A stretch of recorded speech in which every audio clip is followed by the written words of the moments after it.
Сега продължаваме с други теми. Казвам добро утро на Мариан Станков, Мондиал. Добро утро. Ще прекъснем за малко, но веднага след паузата ще видим едно твое интервю с Вальо Михов. Човек, когото добре познаваме от телевизионния екран, въпреки че се беше поскрил като че ли напоследък. Ти обаче имаш таланта да вадиш хората от техните обувки и да ги представяш в една светлина, която ние не познаваме.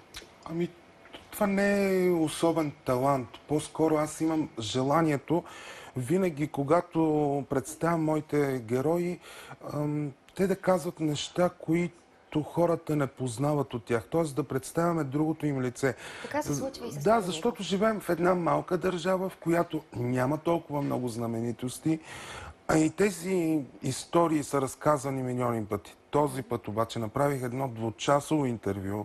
Може би бих собствения си рекорд, но повярвайте ми, 13-те минути, които ще дойдат след рекламата, са наистина този път като огромна океанска вълна. Те заливат буквално.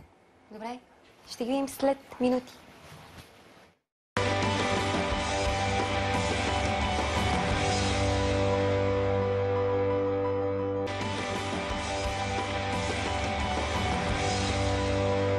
И сега с Мариан Станков Мондиал говорим за интервюто, което ще видим след минути с Вальо Михов. От него ще разберете защо, по какъв повод. Той казва: аз съм 80% читав точен човек, 20% давам фира, цитирам го.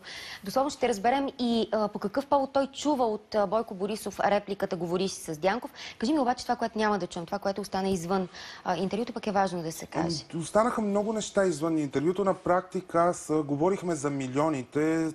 Когато му звъннах и бях прочел всички сайтове в България, че той е някакъв изключителен милионер и очаквах да ме покани в къща в Драгалевци минимум с 2 басейна и 8 спални. И накрая се оказах в един не много голям апартамент в Младост 3.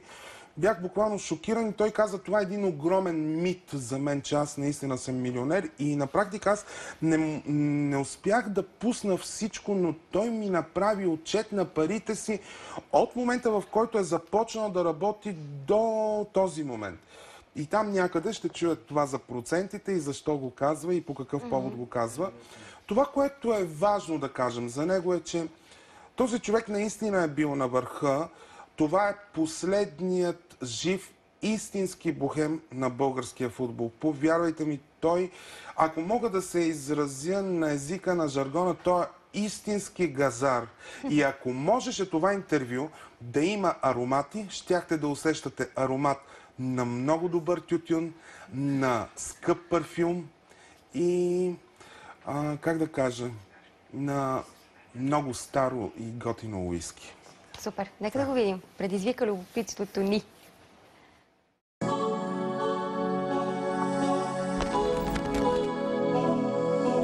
Скоро не сте давал никакви интервюта. Така не съм ви виждал и в публичното пространство толкова често. Човек ще си помисли, че или сте в депресия, или сте болен. Ами, ако говорим реално, от 20 на 30 години съм болен човек. В смисъл, имам всички болести. След 35-6 години човек почва какво ли да не го боли. Имам болешки, но пък имам и лек срещу болешките. Депресия не съм, напротив, весел човек съм, позитивен човек съм. Избягах от постовете, избягах от шумотевицата, така, от като се изпъчи някой, вика президент на това президент. Напрезидентствах се. Минаха години, през които оставих и следа. Срещу това стои един напълно здрав човек, позитивен. Много им помага един човек от Срем, само с вяра. Той се казва Кръстю Ангелов. Кръст, ангел. Така има, природата, дава, взема. Аз имам и подагра, имам сърдечни проблеми, имам си дискова херния. И някой сега като чуе, викате: това за какво не вече не става за нищо с всички болести. Но ходейки при него преди година и половина, аз проблем 1 година и 1 месец нямам. Нещо, всичко си консумирам, без никакви диети, защото там трябва да не ядеш мазни и така. Да започнем от болешките, да наминем към здравата част на нашия разговор. Лечението. Намерил съм лечението, намерил съм човека, на който му вярвам. И както ги гледам в очите, и него го гледам в очите. И той вика: Валю, горе има един, който помага. Стига да повярваш. Аз съм свидетел. Изкарал хора от количка, ги изправил. Как става това? Не знам. Аз не съм бил никога голям футболист. Никога не съм бил легенда. Бил съм един помагач в един колективен спорт и си върших работата. Това беше. Мен ми дават една задача, аз я свърших, примерно, трябва да обезверя по време на матч. Всичко възможно, брат, като тебе съм, ти тръгваш на някъде, аз след тебе. Трябва да не играеш ти. Намирах време да падам за дуспи, моя прякор е Валю Дуспата. Искаш ли на ти да вече 10 минути, 15 говоря, по-ми е спокойно, чувствам ми близки. Ставам президент на ЦСКА, аз живея при майка си и баща си, малко до 2. Това е 91 година. 91 година и до преди това съм живел с сестра ми при майка ми и баща ми. Първо, никога не съм бил милионер. Някой казват бухем. Обичам всяка вечер, откъде ми тръгна това, да бъда с приятели. Добре, да, обаче всички те софри, маси, то така без пари не става. Така. Сега хората ще кажат: окей, ама не си милионер, но сигурно си мултимилионер. Най-голямата ми печалба в годините в бизнеса реклама, защото реклама, това ми е бизнеса, е 110-115 хиляди лева, говорим за целия офис.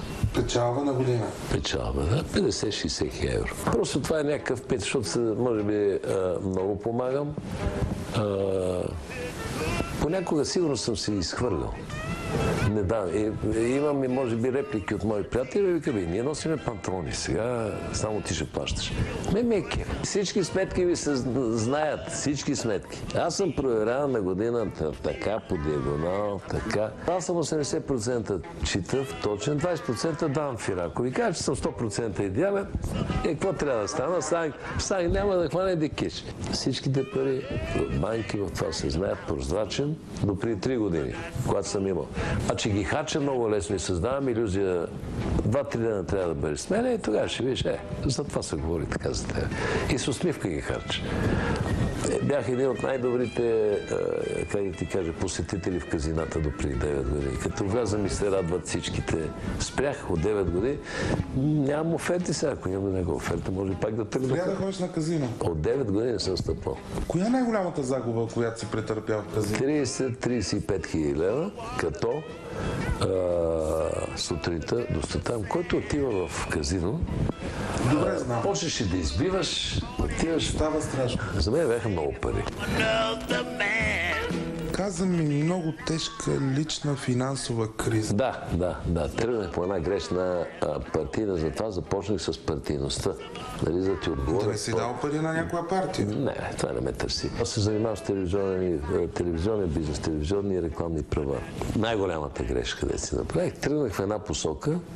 Не, че човека не го уважавам, с който тръгнах, но тръгнаха срещу човек от държавата. На високо место. Не се преведоха парите, които по договор ги имам. Мога да ги покажа. Обясни ми се, че аз след като съм тръгнал на някъде, не от него, разбира се, от други хора, като ти направи грешка. А срещу кого тръгнахте в държавата? Толкова да е голям? Това ще да е минимум министър. Аз ще го кажа, с Бойко съм приятел от 90-та година. Бойко. Той ми викаше: бат Валю, аз му казвах: Бойчане, 91 година. Тръгвайки в тази грешна посока, т.е. какво означава тръгнах в грешна посока? Тръгнах с друга позиция, с друга партия, която беше срещу него. Тръгна с друга партия? С дружение. Не с партия. Аз в партия не съм участвал. Кое е сдружение? Горд. Тръгна с Горд? С Слави, да. С Слави се познавам и с Слави съм приятел. И никога не съм бил да кажа: той е виновен. Борисов се ядоса от това ли? Как? Ами ядосаха, защото около него има едни хора, които са много наведени. Знаеш ли кой ти направи интригата с Борисов?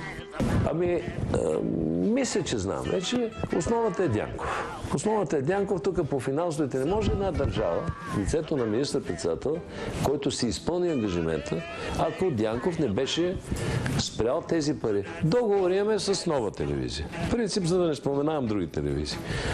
Договора за да давате мачове толкова, на фирмата на Валю Михов, посредника между футболния съюз и телевизията, 1,6 милиона трябваше да дадат, от които отиваха 900 хиляди в футболния съюз, 700 хиляди за моята фирма, от които и комисионна получаваше футбол. Всичко по договор, няма никъде нещо. И понеже разбраха, че аз съм тръгнал по кривия път и не преведоха частта, от която между мен и футболния съюз, между този договор и футболния съюз не е получил нищо, само отборите, само клубовете.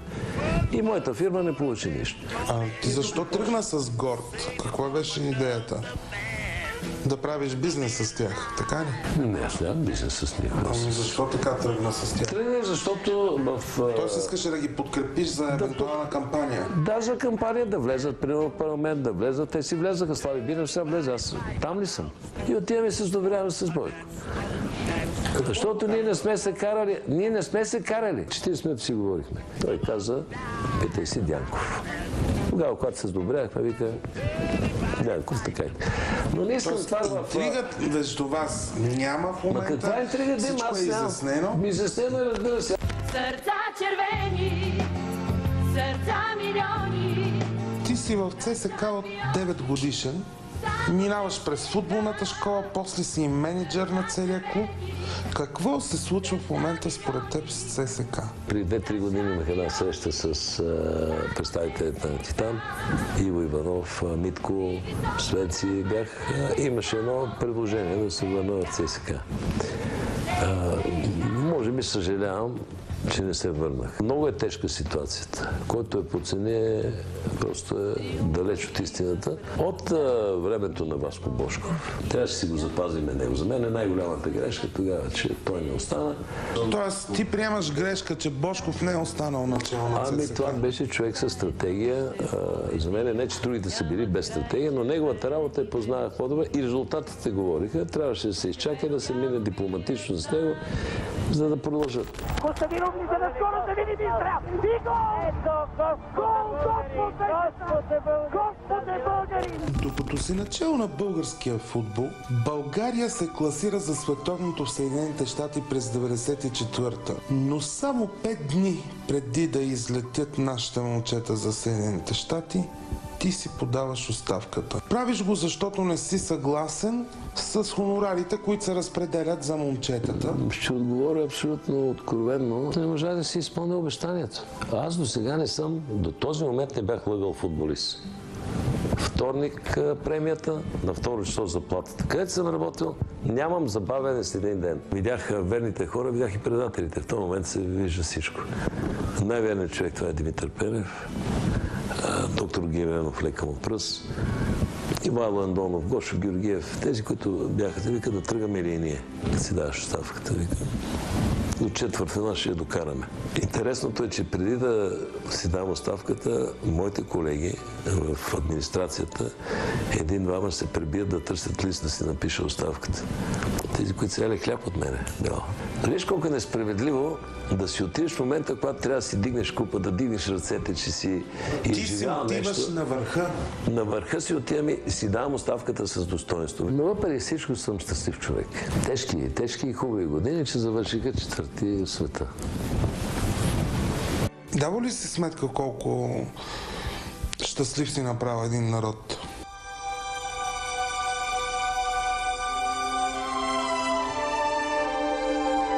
Дала съм си... Може би сега, като ходя в България, ще ми извините малко. Виждам обичта на хората. Виждам, че съм правил добрини. И казват, Валю, ти си много нормален, ти си. Това ми връща вярата.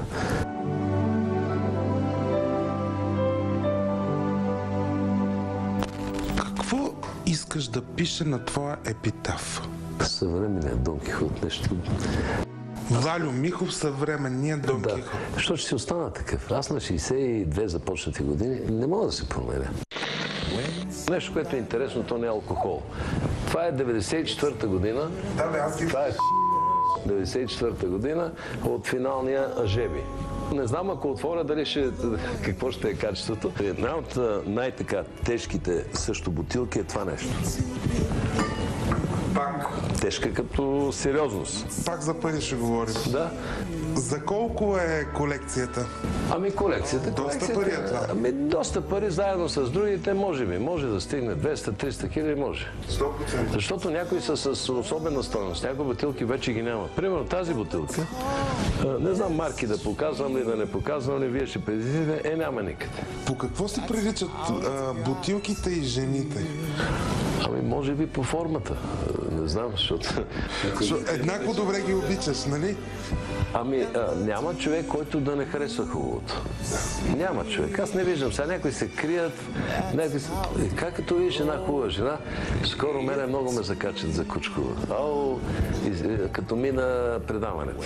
И като почне да харесвам, аз викам, какви форми, така.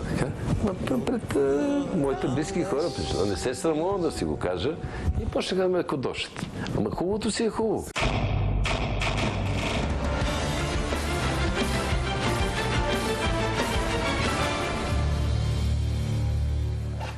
Валю Михов, който иска да го запомнят като съвременния Дон Кихот. Той е съвременният Дон Кихот. Аз го видях доста по-различен. Мисля и нашите зрители. Не случайно в началото Изключителен ти казах... бон виван, но много тъжен. В него има една тъга. Така си мисля аз. Това е моето усещане след това интервю, защото той много години е бил на върха. И ето той разказа, че до преди 3 години се е случило нещо и някак си е паднал, потънал е надолу, но това, че той е изключително позитивен човек, не му е попречил на самия него да потъне психически. Но това, че много хора са се отдръпнали от него, мисля, че това най-много го боли. Поне това усещане остави този разговор у мен. Но този човек е пример, според мен, как трябва успелите хора в България да говорят, когато дават интервюта. Че те не трябва, че провала не е мръсна дума. Защото успелите в България трудно говорят за тези неща. Но това не е мръсна дума. Много повече от това и крият голяма част от себе си. Няма нужда. Отворен, това беше прозорец, един огромен прозорец. Самия аромат, аз си казах, това интервю носи аромат на нещо различно. И за първи път ми се случва. Аз му станах изключителен фен, не знам.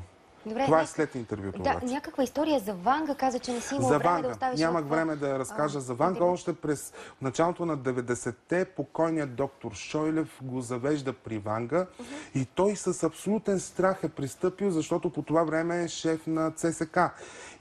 И ми разказа как сърцето му е било свито, защото ако Ванга каже, че ЦСК няма да стане шампион, край.